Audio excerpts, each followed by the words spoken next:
Bismillahirrahmanirrahim. Assalamualaikum warahmatullahi ta'ala wabarakatuh.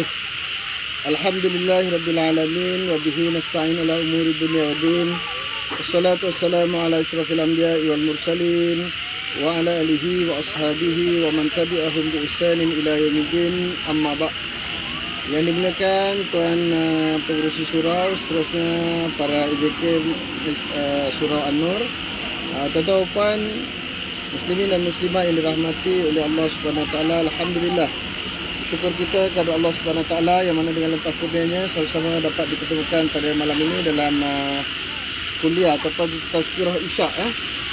Jadi insya-Allah kita akan membicarakan berkaitan dengan tafsir surah Al-Ahzab. Tafsir surah Al-Ahzab ayat yang ke 70 hingga 73. InsyaAllah kita ambil masa sikit. Minta maaf tuan-tuan sekalian ya, ada bunyi macam-macam ya, bunyi cengkrik ada, bunyi kodok pun ada. Saya sekarang berada di tepi sungai. Bawa anak-anak jalan, bawa rakan-rakan jalan ni. Terlupa rupanya malam ni ada jadual kuliah. Jadi alhamdulillah di sini dapat line lah untuk kita buat kuliah ya. Baik, insyaAllah tuan-tuan sekalian kita akan membicarakan tentang surah Al-Ahzab ayat 70 hingga 73 berkaitan dengan manusia mengambil amanah Allah Subhanahu Wa Taala. Allah Taala berfirman, A'udzubillahi minasyaitonirrajim. Ya ayyuhallazina amanu taqullaha wa qulu qawlan sadida. Yuslih lakum a'malakum wa yaghfir lakum dzunubakum. Wa may yuti'illaha wa rasulahu faqad faza fawzan 'azima. Shadaqallahul 'azim. Zakir, jelas tak suara saya? Jelas tak? Sebab kat sini ni ada bunyi cengkrik, bunyi katak kuat. Dengar suara saya ke dengar suara katak? Kurang clear ya?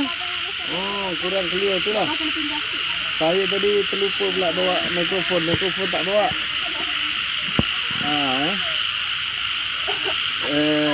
Subhanallah. Tak apa, saya dekatkan.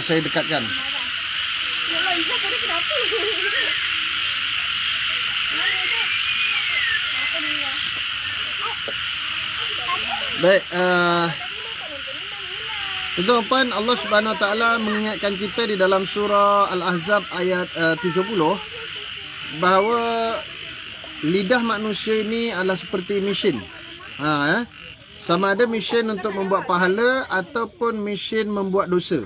Itu bergantung kepada diri kita sendiri yang punya lidah kita.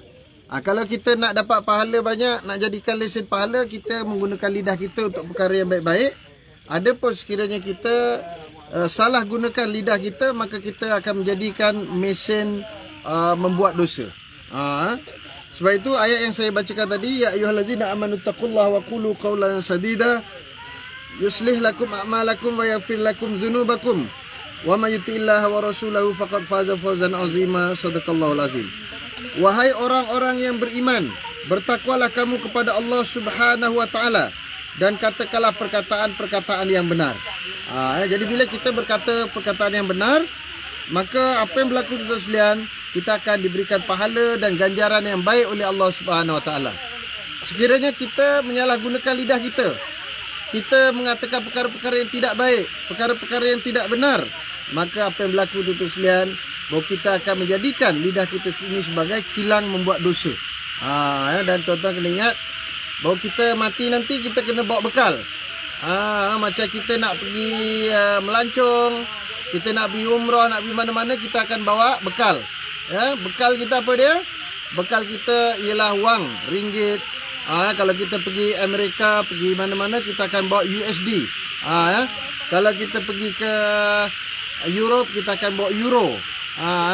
Bawa pound sterling dan seumpama dengannya, kerana hanya wang itu saja yang berguna dan dapat dimanfaatkan di sana. Adapun ringgit tak laku kat sana. Sama juga bila kita mati kita bawa sama ada pahala ataupun dosa. Ringgit Malaysia tak laku dekat akhirat tuan-tuan sekalian. Kita hanya akan pilih sama ada pahala ataupun dosa. pahala adalah mata wang untuk kita masuk dalam syurga, manakala dosa-dosa merupakan mata wang untuk kita masuk ke dalam neraka. Na'udzubillah min zalik. Baik, ayat ini menyebutkan, wahai orang-orang yang beriman, hendaklah kamu bertakwa kepada Allah Ta'ala dengan sebenar-benar takwa. Dan takutlah dengan ancamannya, iaitu ancaman Allah Subhanahu Wa Ta'ala, iaitu ancaman daripada dosa-dosa yang mana ia akan menyebabkan kita diseksa oleh Allah Subhanahu Wa Ta'ala di hari akhirat nanti. Dan menjaga segala hukuman-hukuman dan larangan-larangannya. Takwa artinya kita melakukan apa yang disuruh oleh Allah Subhanahu Wa Ta'ala dan meninggalkan larangan-larangan Allah Subhanahu Wa Ta'ala tanpa berbelah bagi. Sebab itulah kita sebut ya ayyuhallazina amanu taqullah. Suruh kita bertakwa pada Allah Ta'ala kerana kita adalah hamba Allah Subhanahu Wa Ta'ala.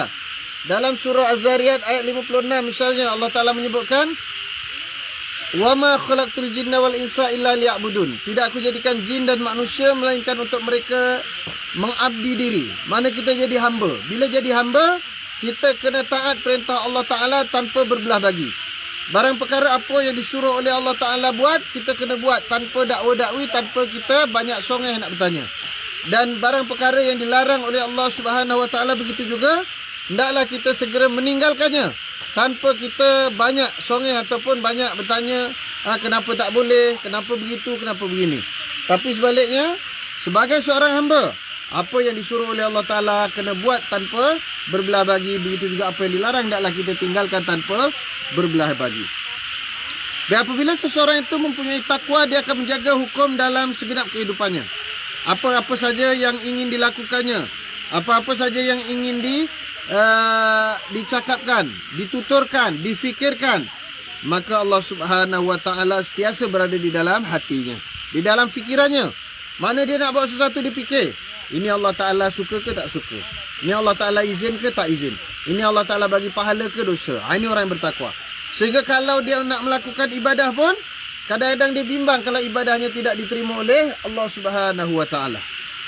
Baik, ini adalah kerana dia sudah mendapat kesedaran dan keyakinan bahawa Allah Ta'ala sentiasa memerhatikan segala gerak langkahnya. Ini satu lagi tuan-tuan sekalian, ya, sifat orang yang bertakwa.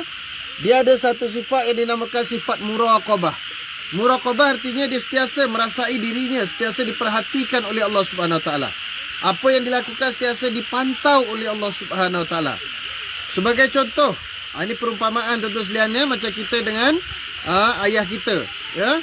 Bila ayah kita suruh buat sesuatu, maka kita akan lakukan. Tak kira ayah kita ada dekat kita ke, jauh ke, kita akan buat apa yang disuruh oleh ayah kita. Suruh belajar, kita akan belajar sungguh-sungguh. Bila ayah kita larang suatu perkara, dia tak suka, sama ada ayah kita ada ataupun tidak, kita akan tinggalkan. Begitu juga kita dengan Allah Subhanahu Wa Ta'ala. Walaupun kita tak melihat Allah Ta'ala, tetapi Allah Ta'ala itu amat dekat dengan kita, dan Allah Subhanahu Wa Ta'ala sentiasa memantau kita. Sebagai contoh dalam solat, kita bangkitkan kesedaran yang Allah Ta'ala sedang memerhatikan solat kita. Oleh sebab itu, kita kena belajar maksud-maksud bacaan-bacaan dalam solat, supaya bila kita membaca apa yang ada dalam solat, kita faham. Dan bila kita faham, kita dapat mendatangkan khusyuk dalam solat kita. Baik, begitu juga Allah Ta'ala ajarkan kepada kita caranya di dalam Al-Quran. Apabila terdapat arahan untuk bertakwa, maka Al-Quran akan memberikan jalan bagaimana takwa ini dapat dicapai. Contoh lain dalam ayat 69. Dalam ayat ke-69 Allah Ta'ala memberitahu jangan sakiti Nabi dan orang yang disayanginya. Maksudnya menyakiti wali-wali Allah Subhanahu Wa Ta'ala adalah penghalang kepada takwa. Mana kita ni nak buat sesuatu, taklah mendapatkan cinta Allah Ta'ala, cinta Rasulullah dan orang-orang yang soleh ataupun para awliya dan para ulama yang terdahulu daripada kita, yang telah dahulu menunjuk cara bagaimana untuk mendapatkan kasih sayang Allah Subhanahu Wa Ta'ala. Di dalam surah At-Taubah ayat 119 misalnya, Allah Ta'ala mengajar untuk duduk bersama dengan orang-orang yang benar. Maka kita duduk dengan orang-orang yang soleh, duduk dengan orang-orang yang baik, Dan di dalam surah Al-Hasyr ayat 18, Allah Ta'ala mengajar kita untuk menjadi muttaqin, iaitu orang-orang yang bertakwa juga. Hendaklah duduk memikirkan apakah yang telah kita sediakan untuk habuan di akhirat kita. Mana kita sering berfikir-fikir, adakah persediaan untuk kita meninggal dunia, mati ini dah cukup? Tuan-tuan sekalian, dulu-dulu kan, kita kadang-kadang kawan kita meninggal pun kita tak tahu. Dah setahun jumpa kawan lain, kau tak jumpa ke si Anu tu? Dia dah meninggal dah tahun lepas, kata dia. Kan? Tapi hari ini tuan-tuan sekalian, Bangun tidur saja, buka kita punya WhatsApp group, buka kita punya email, buka kita punya apa lagi, Facebook. Dah diberitakan si fulan meninggal, si fulan meninggal, si fulan meninggal. Ya. Maka itulah umpama peringatan daripada Allah Subhanahu Wa Taala bahawa kematian itu juga akan menimpa kita. Ya, bukan setakat kita dengar berita gitu, untuk saja-saja kita dengar kematian si fulan dah mati dulu. Tetapi Allah Taala nak ingatkan, boleh jadi kamu pun akan mati bila-bila masa. Baik ya. Setelah kita bertakwa, Allah Taala arah kita apa? Wa qulu qawlan sadida. Hendaklah kamu berkata perkataan yang benar. Perkataan yang benar ataupun perkataan yang tepat. Mana perkataan yang benar, iaitu perkataan yang tidak bertentangan dengan hukum syarak. Dalam keadaan manapun kamu berada, hendaklah bercakap dengan sadid, yang bermaksud ucapan yang betul, ucapan yang benar. Ucapan yang betul tentunya ucapan yang membawa kepada fahaman dan amalan tauhid. Kalimah sadid daripada sin dal dal, ya, yang bermaksud dinding, yang menghalang dan menjaga serta memberi perlindungan. Sadad adalah sesuatu yang dapat membaiki dinding. Maka kalau kalimah sadid pula adalah kata-kata yang dapat menyelesaikan masalah. Mana bila kita mengeluarkan kata-kata, perkataan kita ni perkataan yang boleh menyelesaikan masalah, bukan perkataan yang boleh mendatangkan masalah, sama ada masalah kepada diri sendiri ataupun kepada orang lain. Maka Allah Ta'ala juga ingin memberitahu kepada kita semua yang kita bukan sahaja wajib menjaga pergaulan, tetapi kita juga hendaklah menjaga percakapan atau lisan kita. Ya? Sebab itu dalam hadis yang lain Nabi SAW menyebutkan, "Man kana yu'minu billahi wal yawmil akhir falyakul khairan aw liyasmut." Barang siapa yang benar-benar beriman dengan Allah Ta'ala dan Rasulnya dan hari akhirat, hendaklah dia berkata perkataan yang benar-benar ataupun lebih baik diam. Ya, kalau kita nak cakap ni tuan-tuan sekalian, biar percakapan yang memberi manfaat, biar percakapan yang dapat menyelesaikan masalah, bukan percakapan yang menyusahkan orang, percakapan yang boleh memberikan risiko yang tidak baik terhadap diri kita dan orang lain. Seperti kita memfitnah orang kan. Bila kita fitnah orang, risikonya kena saman. Kena saman pula. Bayar bukan sikit tuan-tuan sekalian. 1 juta, 2 juta, 100 ribu. Ya. Dalam musim-musim pandemik, duit tak ada. Kena saman pula. Sebab tu berhati-hati ya. Dan maksud percakapan itu bukan setakat percakapan lisan tuan-tuan sekalian ya. Saya ulang lagi sekali bahawa bila dalam Quran, dalam hadis disebut tentang percakapan, perkataan, ia bukan merujuk lisan semata-mata, tetapi apa juga komunikasi yang dapat difahami oleh orang. Seperti kalau orang bisu, dia tak boleh bercakap pakai lidah, dia akan bercakap menggunakan bahasa isyarat. Ada orang yang bercakap dengan apa? Dengan bahasa tulisan. Ada yang pakai, sekarang ni banyak pakai bahasa taipan. Tahu taipan? Bukan taipan bangunan tu. Taipan, mana dia menaip. Ketek. Yang ditaip itu pun tuan-tuan sekalian, hendaklah perkataan-perkataan yang baik. Dan tuan-tuan sekalian, bila kita telah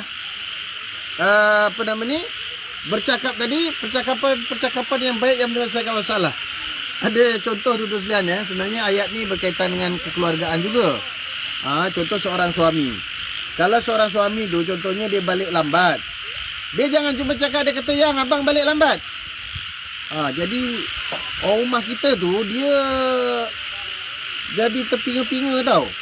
Dia kata, "Abang ni balik lambat ni dia makan kat rumah ke, makan kat kedai ke, makan kat rumah kawan ke," macam tu. Jadi dibimbangnya apa tuan-tuan sekalian? Kalau kita cuma cakap kita lambat balik, orang rumah kita kata, "Ini abang ni makan kat luar ni." Jadi dia pun tak masak. Tiba-tiba rupanya kita tak makan kat luar, balik pula lapar. Apa jadi? Dah bergaduh pula, marah bini tak masak apa semua kan. Jadi sebab itu percakapan itu hendaklah percakapan yang menyelesaikan masalah, percakapan yang jelas, terang, difahami. Macam tu. Jangan cakap yang double meaning, jangan cakap yang susah untuk difahami. Baik, bila kita dah bertakwa, kita bercakap yang baik-baik, pasti ada natijahnya tuan-tuan sekalian.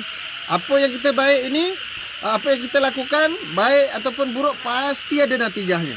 Natijahnya apa tuan-tuan sekalian? Dalam ayat 71 Allah Ta'ala menyebutkan, "Yuslih lakum a'malakum wa yaghfir lakum dzunubakum wa may yuti'illaha wa rasulahu faqad faza fawzan 'azima." Shadaqallahul 'azim.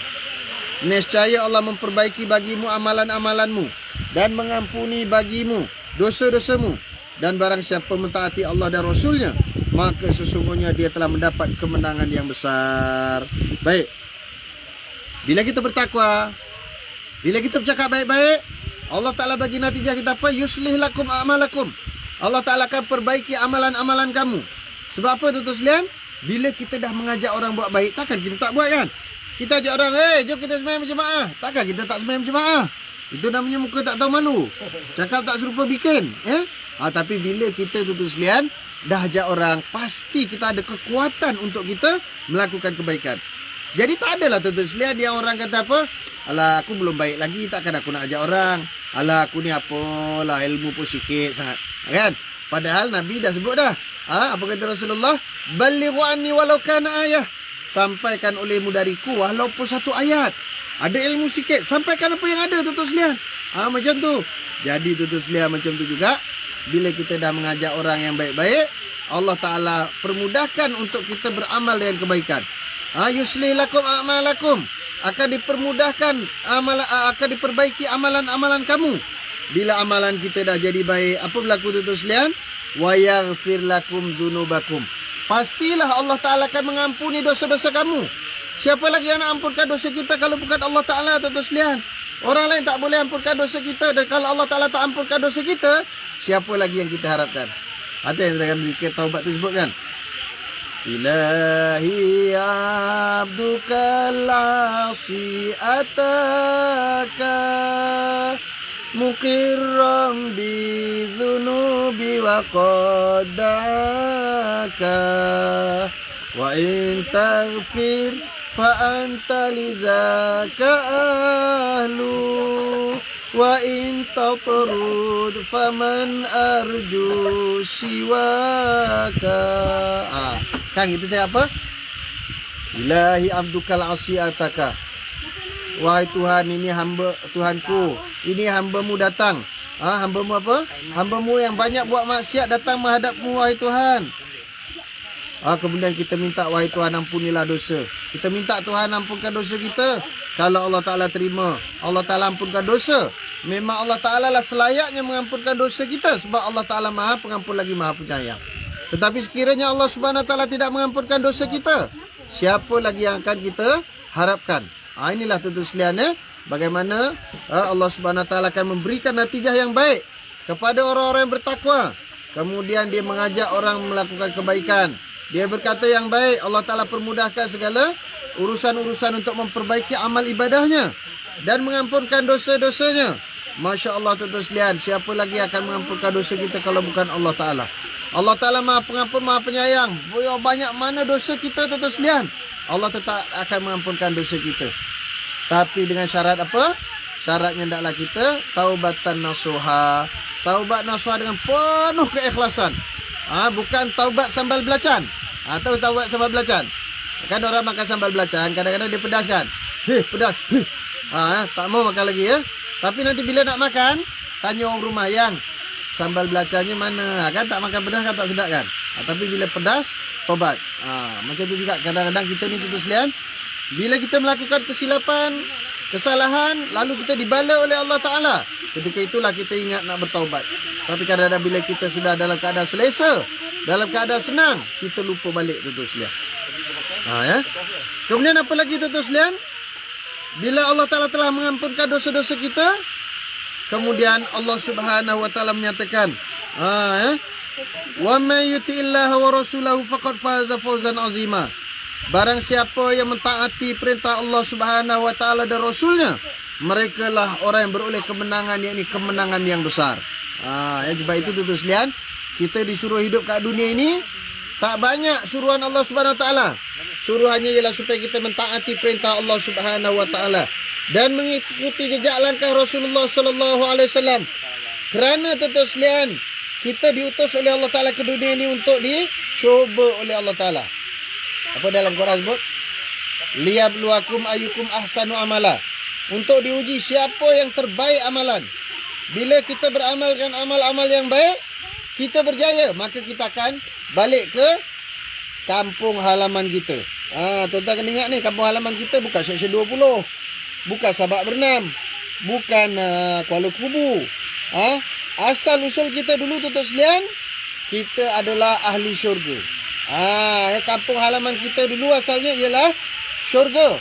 Syurga di mana tu? Syurga di di alam bakok sana. Itu syurga yang kekal untuk kita tu sekalian. Itulah asal usul kita. Jadi bila kita sampai ke dunia, kita pun dah lupa dah tuan-tuan sekalian. Tak tahu jalan nak balik, tak tahu jalan nak ke syurga. Maka yang menunjukkan kita ialah Rasulullah sallallahu alaihi wasallam. Petunjuknya ialah Al-Quran yang diturunkan oleh Allah Subhanahu wa taala. Maka sebab itulah Allah Taala menyebutkan barang siapa yang mentaati perintah Allah dan Rasulnya, dialah yang beroleh kemenangan yang besar. Apa kemenangan yang besar itu? Iaitulah pengampunan daripada Allah Subhanahu wa taala dan beroleh masuk syurga Allah Subhanahu wa taala. Mana ada lagi nikmat yang paling besar selain daripada nikmat masuk ke dalam syurga Allah Subhanahu wa taala. Kita kat dunia tuan-tuan sekalian dapat nikmat pun sementara je. Nikmat nyawa sementara sampai masa bila ajal dah sampai, maka kita akan meninggalkan dunia. Nikmat apa kita ada? Nikmat harta tuan-tuan sekalian. Kadang-kadang harta kita dicuri orang, kadang-kadang harta kita hilang. Nikmat kesihatan macam tu juga sementara. Nikmat anak isteri sementara. Semua nikmat yang ada di dunia ini adalah sementara. Sebab itu nikmat yang paling besar, nikmat yang kekal, tidak lain tidak bukan iaitu nikmat masuk syurga Allah Subhanahu wa taala. Dan bukan semua orang dapat masuk syurga, hanya orang-orang yang bertakwa dan beramal soleh serta ikhlas ibadahnya, ketaatannya hanya kerana Allah Subhanahu wa taala. Maka sebab itu tuan-tuan sekalian, jangan lepaskan peluang. Dalam keadaan Allah Taala memberikan kita kesempatan, masa, usia, kesihatan, gunakan sebaik-baik untuk kita melakukan amal-amal kebaikan. Sama ada amal-amal berbentuk percakapan, perbuatan dan juga seluruh sifat-sifat akhlak-akhlak yang baik dalam diri kita naklah kita lakukan demi untuk mendapatkan keredaan Allah Subhanahu Wa Taala dan kemenangan yang besar. Jadi alhamdulillah tuan-tuan sekalian, selesai kita 2 ayat 70 dan ayat 31. Saya kira sampai sini dulu tazkirah kita pada malam ini. Sebab saya sekarang ni sedang berada di tepi sungai tuan-tuan sekalian, tak jauh pun daripada surau seksyen 20 ni tuan-tuan sekalian. Saja bawa anak-anak, isteri dan kawan pergi mencari suasana segar. Sebab apa? Kita nak bercuti di tempat-tempat percutian, semua resort-resort penuh tuan-tuan sekalian. Lepas tu SOP-nya sangat ketat. Dan banyak pula tempat yang terlampau padat. Semalam tu dekat Ulu Yam, Hulu Kelang, semua penuh tuan-tuan sekalian. Jadi sampai nak parking pun susah. Tadi saya di yang dekat dengan tempat kita pun di Pantai Remis pun macam tu juga, padat tuan-tuan sekalian. Jadi kita ambil peluang lah malam ni pergi duduk tepi sungai sambil mengail ikan tuan-tuan sekalian. Alhamdulillah. Ni kita boleh tengok lah ni rakan-rakan. Ni bersama saya Ustaz Izzat Muhammad Ropi pun ada. Ni di tepi sungai. Tu anak-anak sedang menikmati hidangan. Alhamdulillah. Jadi sampai sini dulu tuan-tuan sekalian, insya-Allah kita berjumpa di lain rancangan. Mudah-mudahan Allah Taala memberkati dan menerima segala amal bakti kita dan menjadikan kita hamba-hamba yang soleh. Bismillahirrahmanirrahim. Alhamdulillahirabbil alamin wassalatu wassalamu ala asyrafil anbiya'i wal mursalin wa ala alihi washabihi ajmain. Allahumma anfa'na bima 'allamtana wa Allahumma anfa'na bima 'allamtana wa 'allimna ma yanfa'una. Allahumma rabbana zidna ilma warzuqna fahma. Allahumma aghnina bil ilmi wa zayyinna bil hilmi wa akrimna bit taqwa wa jamilna bil afiyah. Allahumma arinal haqqa haqqa warzuqna tiba'ah wa arinal batila batila warzuqna jitinabah. Allahumma ahyina bil iman wa amitna bil iman wa ahsyurna bil iman wa adkhilna al jannata mal iman. Allahumma rabbana atina fid dunya hasanah wa fil akhirati hasanah wa qina azabannar wa adkhilna al jannata mal abrar ya azizu ya ghaffar ya rabbal alamin. Walhamdulillahi rabbil alamin. Taqabbalallahu minna wa minkum. Kita tangguhkan majlis dengan tasbih kafarah dan surah Al-Asr. Subhanakallahumma wa bihamdika asyhadu an la ilaha illa anta astaghfiruka wa atubu ilaik. Bismillahirrahmanirrahim. Wal 'asri innal insana lafi khusr illa allazina amanu wa 'amilus solihat wa tawassaw bil haqq wa tawassaw bis sabr. Minta maaf tuan-tuan sekalian, ni ada bunyi bising, cengkerik, apa segala jenis haiwan ni. Saya pun tak sangka, saya ingatkan tempat ni okey, clear. Saya tak jadi saya tertinggal saya punya mikrofon. Kemudian banyak pula bunyi sangkata apa semua. Tapi mendamaikan jiwa, alhamdulillah. Okey, bye-bye. Assalamualaikum warahmatullahi taala wabarakatuh.